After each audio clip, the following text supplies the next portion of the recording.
kita akan berkenalan dengan salah seorang sahabat baginda Rasulullah SAW yang juga ya masih serial utusan-utusan Rasulullah. Jadi kita sedang membahas Rasulillah, ya, utusan-utusan baginda Rasul Sallallahu Alaihi Wasallam. Kalau pada pertemuan sebelumnya kita sudah bahas utusan Nabi ke mana misalnya, ya ke Persia, ya. Kemudian utusan Nabi ke Mesir, Hatib bin Abi Balta'ah, utusan Nabi ke Romawi, ya, Dihya bin Khalifah Al-Kalbi, juga pernah kita bahas. Nah, hari ini kita akan bahas utusan baginda Rasul ke Ethiopia, ke Habasyah. Nah, ini bagian dari kecerdasan baginda Rasul sendiri, alhamdulillah, di mana beliau memanfaatkan berbagai sarana untuk menyebarkan dakwah. Makanya terus terang saya seperti hakul yakin gitu, betul-betul yakin ya. Andai qadar Allah Nabi akhir zaman itu muncul pada musim sekarang di mana kecanggihan teknologi yang luar biasa, saya sepertinya yakin Nabi juga akan punya Facebook, Nabi juga akan punya Instagram, dan Nabi juga akan punya akun YouTube gitu kan, memanfaatkan ya kecanggihan teknologi yang ada. Ya, saya secara pribadi ya, sudah jauh sebelum pandemi ini berlangsung gitu ya, saya sudah mulai misalnya Facebook, saya punya 5 akun Facebook ya, Instagram ya ada juga beberapa Instagram, dan juga akun YouTube yang selama ini hanya untuk dokumentasi saja, tapi ternyata efeknya luar biasa. Nah, jadi belajar dari Rasulullah juga demikian.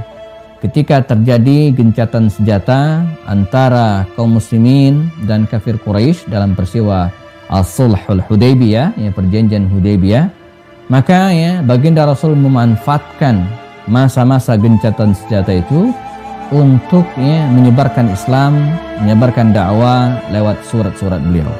Ya, maka dikirimlah berbagai surat, ada 8 surat yang utuh tercatat dalam banyak riwayat, bahkan masih ada dokumentasinya, dan ada beberapa surat yang lainnya yang mungkin tidak tercatat secara detail dalam sejarah, tapi ada.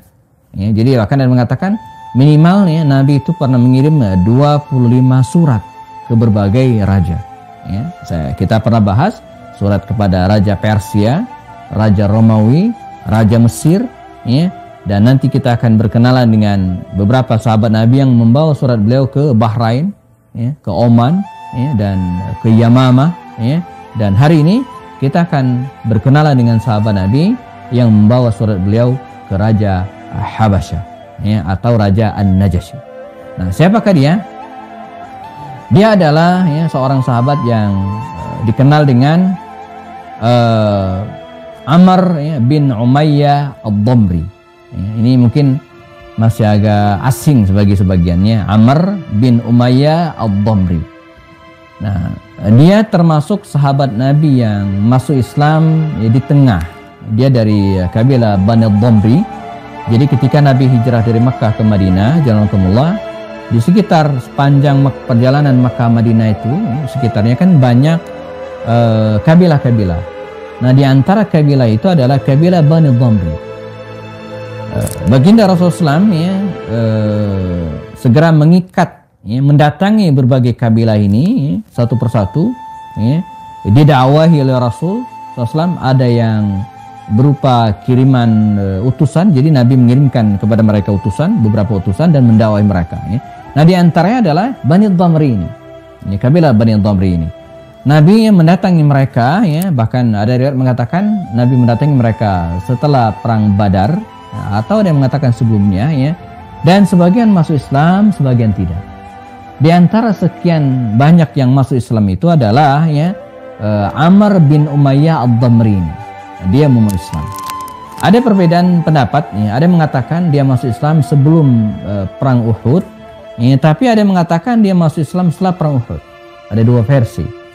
Ada juga yang mengambil jalan tengah, ya, bisa jadi dia masuk Islam sebelum perang Uhud, ya, tetapi baru hijrah, baru mendatangi baginda Rasul membersamai Nabi setelah perang Uhud. Ya, ketika orang-orang kafir Quraisy kembali dari medan Uhud, ya, dia memeluk Islam. Ya, nah, Setelah dia memeluk Islam, jama'akumullah ya, maka dia bergabung dengan kaum muslimin di Madinah Al-Munawwarah, dan sampai pada suatu saat ketika kaum muslimin ya, mengalami kekalahan dalam tanda kutip ya pada perang Uhud, di mana syahidnya 70 syuhada ya, ada banyak peristiwa terjadi. Di antaranya ada satu kabilah dari Najd ya, mengirimkan utusan kepada baginda Rasul dan meminta kepada beliau ya untuk mengirimkan dai. Ini awalnya demikian ya. Jadi kata mereka, ya Muhammad ya, kami meminta beberapa dai ya, beberapa ustadz muda begitu kira-kira ya, untuk mengajarkan Islam kepada kami, kepada kabilah kami. Maka ya tanpa ragu ya, tanpa syak sedikit pun ya, baginda Rasul SAW segera mengirimkan ya, beberapa orang sahabatnya. Dikisahkan ada sekitar 70 atau 80 sahabat. Ini sahabat-sahabat muda ya, 70 orang sahabat muda. Mereka adalah hufazul Quran ya, di mana malam hari mereka menghafal Quran dan siang hari mereka mencari nafkah ya, mencari kayu bakar, mencari al-ma'isyah ya, untuk diberikan ya, uang ini kepada para penghafal Quran dan mereka-mereka yang tidur di masjid Ahlus Suffah ya. Nah, di antara mereka yang diutus 70 sekian sahabat ini adalah Amr bin Umayyah Ad-Damri. Nah, ini juga menunjukkan kepada kita kualitas keimanan dari Amr bin Umayyah dan kualitas keilmuan. Nah, dua hal yang penting, ilmu dan iman. Walaupun dia belum lama masuk Islam ya, tapi dia sudah ditunjuk oleh Rasul menjadi bagian dari para duat, para dai yang diutus oleh Rasul SAW. Ini juga memberikan pelajaran kepada kita juga jemaah bahwa tugas utama kita adalah berdakwah. Ya, saya kira menarik ya program beberapa lembaga kita, misalnya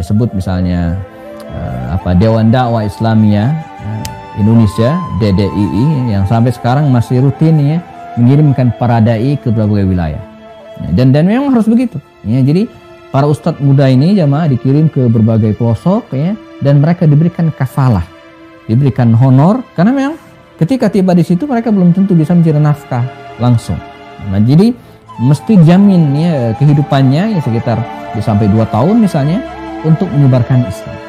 Karena kita ketahui hari ini ya, kalau kita lihat faktanya terus terang, bicara tentang perkembangan Islam ya, adalah hal yang menggembirakan sangat di perkotaan. Jadi saya selepas menjadi wartawan nih dari tahun 2010 sampai sekarang banyak bergelut di dunia kajian-kajian ya, dan ada hal yang menggembirakan. Itu di perkotaan-perkotaan, di perkantoran-perkantoran ya, kajian-kajian keislaman itu semarak luar biasa. Ya, saya bicara di luar pandemi. Kalau di masa pandemi mungkin agak terkendala ya. Walaupun ada yang melaksanakan dengan kajian online. Ini menggembirakan luar biasa ya. Namun ya sebaliknya di beberapa daerah justru sebaliknya. Justru mereka mengalami kemerosotan. Masjid-masjid yang mungkin 10-15 tahun lalu penuh sekarang mulai sepi. Ya, wallahu alam ya, penyebabnya apa?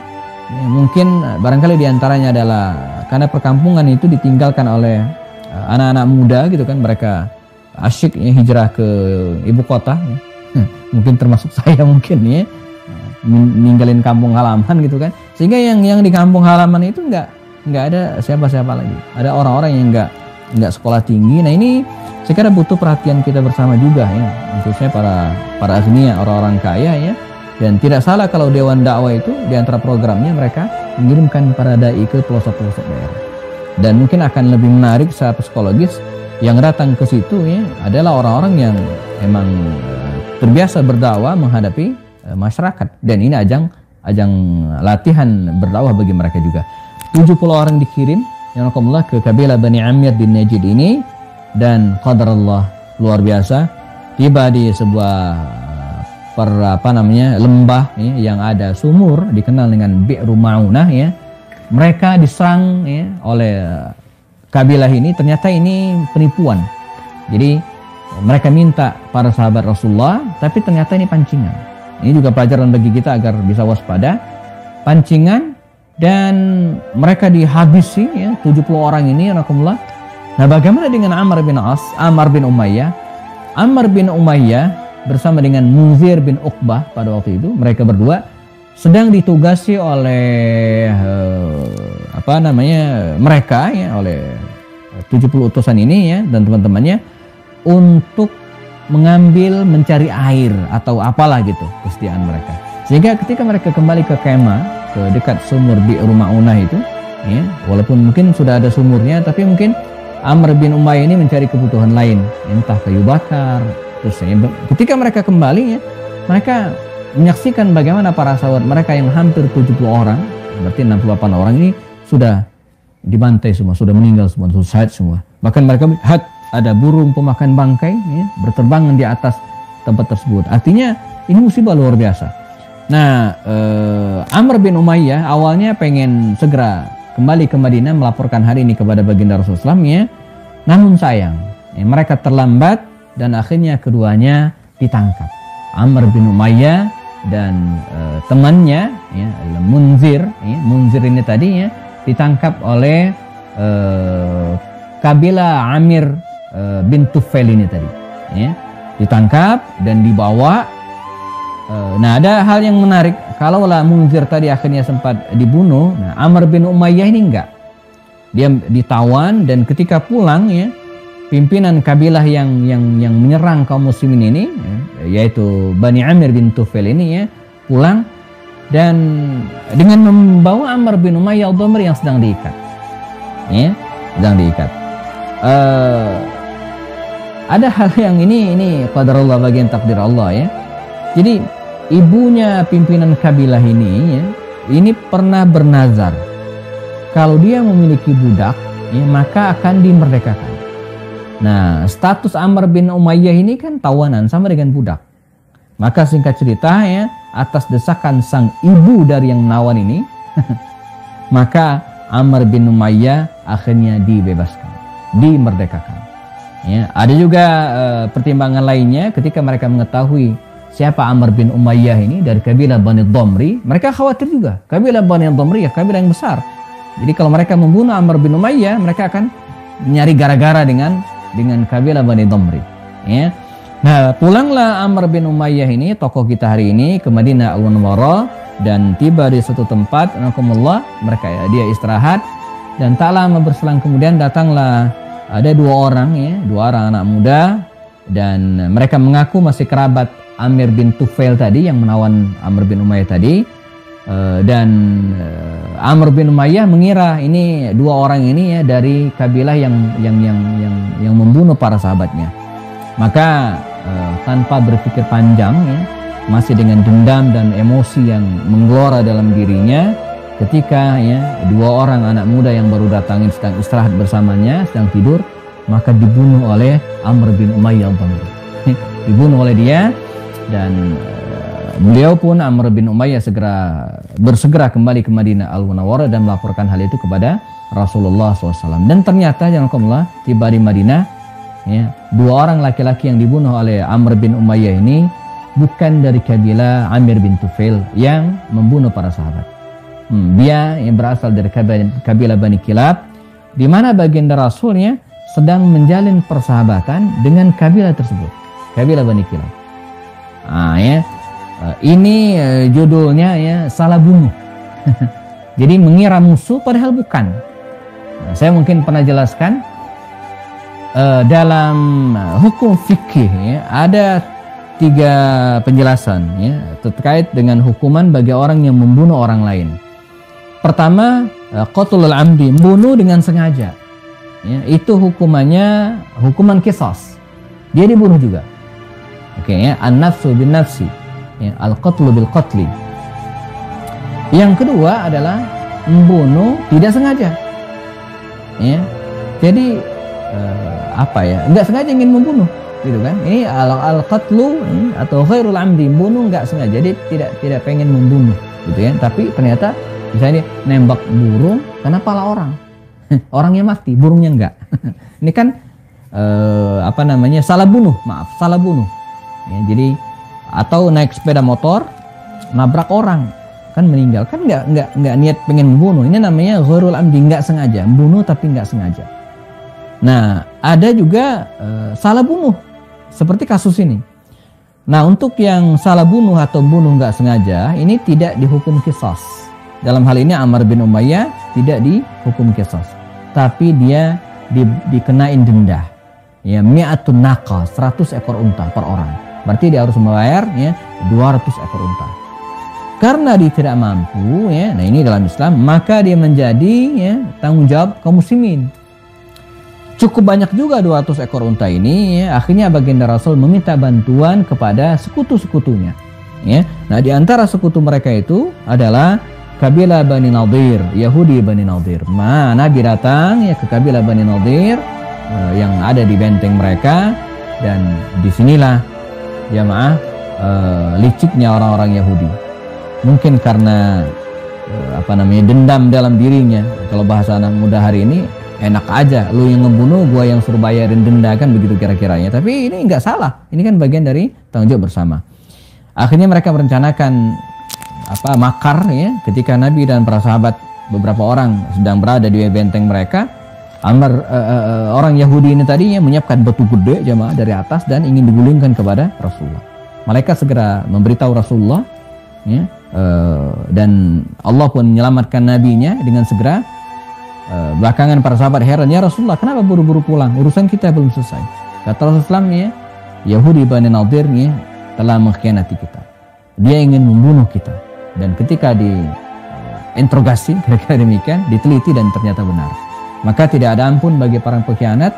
Ya, Nabi mendatangi mereka dan ya, meminta pertanggungjawaban. Nah, kalau bahasa Betawinya, lu maunya apa gitu ya? Mau apa ya, kata orang Betawi ya, maunya apa ya. Dan dari interogasi itu kemudian didapatkan mereka betul-betul bersalah, dan singkatnya akhirnya mereka diberikan sanksi. Sanksinya apa? Meninggalkan kota Madinah dalam waktu 3 hari. Sebelum hari keempat mereka sudah tidak ada di Madinah lagi. Maka Yahudi Bani Nadir ini akhirnya pergi ke Khaybar. Nah, nanti ada lanjutannya perang Khaybar, atau kita pernah bahas perang Khaybar ya. Mereka bermukim di situ, dan dari sana mereka membuat makar lagi, menggagas perang Uhud ya, dan nanti akhir hayat mereka selesai ketika terjadi perang Khaybar. Saya barusan menyelesaikan buku tentang belajar dari perang Khaybar ini ya, baru terbit Januari lalu ya. Nah, jadi ini kisah tentang Ammar bin Umayyah Ad-Damri. Lalu yang paling penting ya, setelah tahun ke-6 Hijriah, ketika baginda Rasul melaksanakan perjanjian Hudaybiyah ya, Nabi mengirimkan beberapa surat kepada para raja, antara lain ya, saya ulang sebentar ya, kepada Raja Mesir ya, Hatib bin Abi Balta'a diutus. Kemudian Persia kita pernah bahas, dibawa surat Nabi dibawa oleh Abdullah bin Hudzafah As-Sahmi. Lihat rekaman sebelumnya ya, bagi yang ketinggalan. Kemudian ada lagi ya, 2 pekan lalu kita bahas surat Nabi kepada Heraklius, dibawa oleh Dihya bin Khalif Al-Kalbi. Nanti kita akan bahas surat Nabi kepada Munzir bin Sawah, ini Raja Bahrain ya, dibawa oleh Ala bin Al-Hadrami. Lalu kemudian surat Nabi kepada penguasa Yamama ya, ini kampungnya Musailamah Al-Kadzab, nanti dibawa oleh seorang sahabat namanya Khalid bin Amr. Lalu kemudian surat Nabi dibawa ke Damaskus ya, yang ke-7 ya, nanti dibawa oleh Syuja' bin Wahab. Dan Amr bin As ya, diutus oleh Rasul bawa surat beliau kepada Raja Oman. Nah, di antara juga adalah Ammar bin Umayyah ini yang membawa surat Nabi untuk ketemu dengan Raja An-Najasyi. Maka berangkatlah Ammar bin Umayyah Ad-Damri ini ya, menuju ke negeri Habasyah. Beliau diuntungkan jamaah karena negeri Habasyah pada waktu itu pertama dipimpin oleh ya, Malik al-Adil, seorang raja yang adil. An-Najasyi namanya.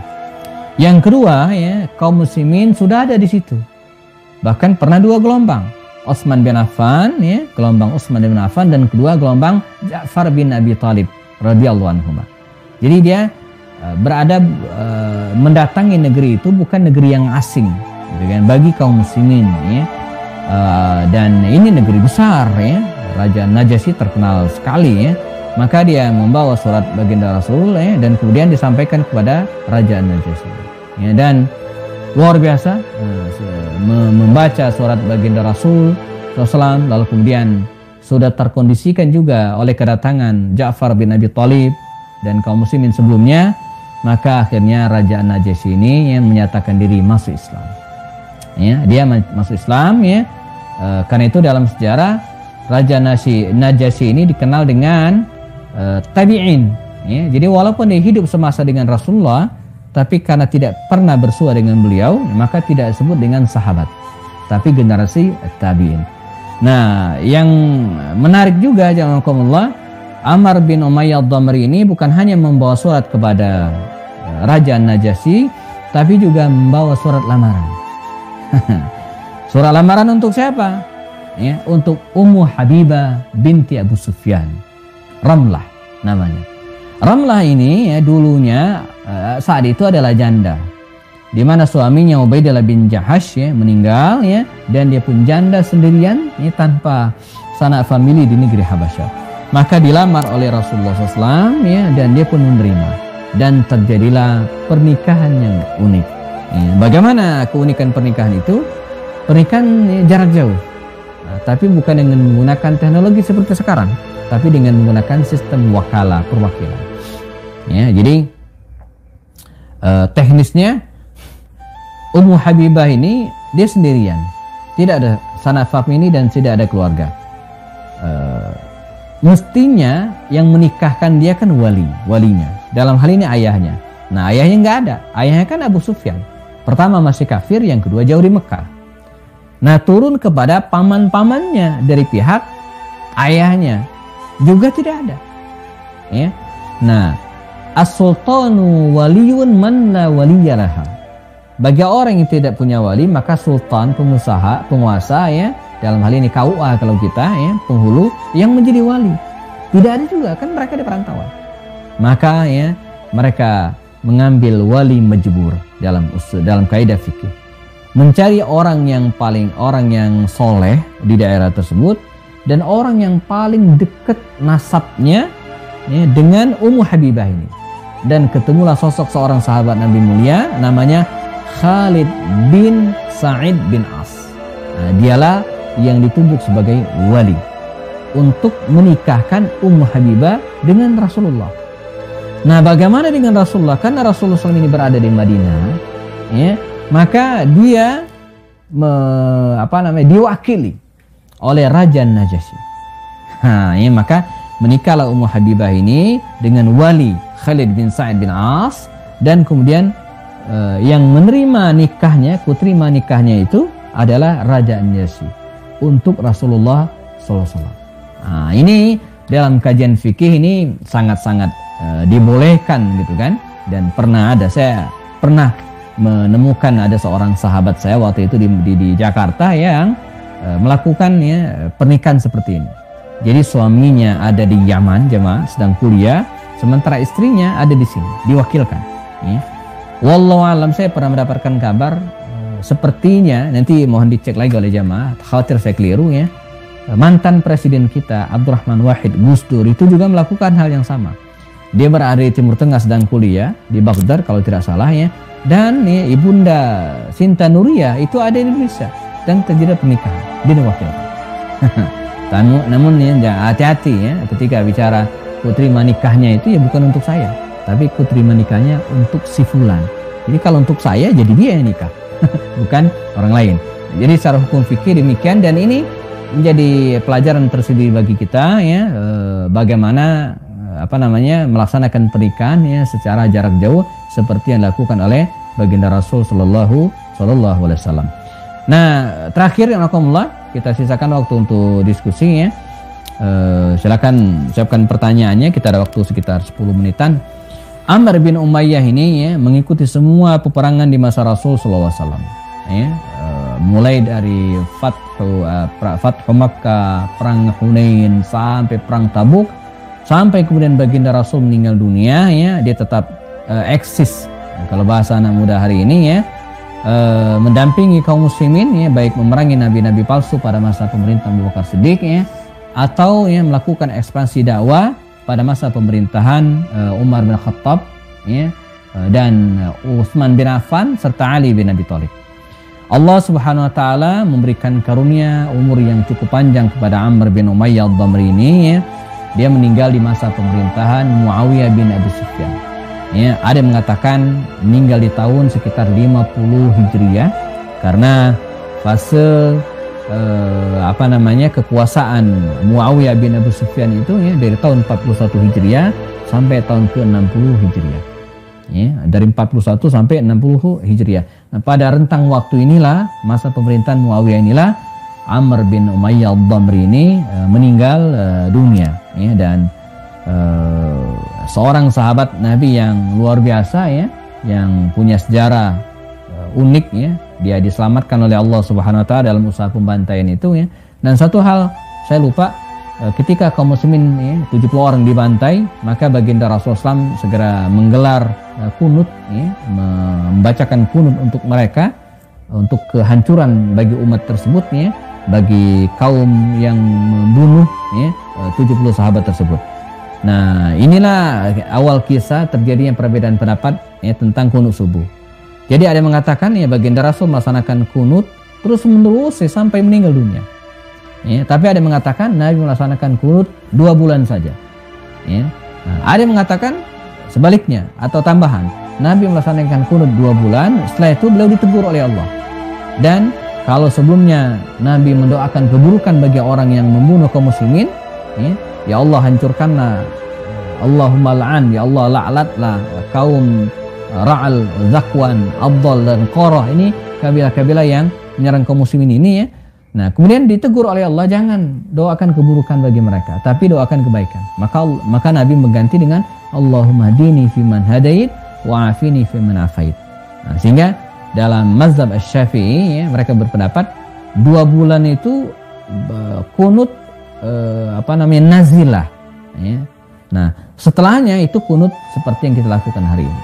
Namun ulama lain mengatakan tidak. Nabi hanya kunut syahrain 2 bulan saja, summa tarak, kemudian ditinggalkan. Nah, apapun ya, ini bagian dari perbedaan pendapat di kalangan ulama. Alhamdulillah, kita yang sudah mengerti aturan mainnya ya, tidak perlu bertengkar ya.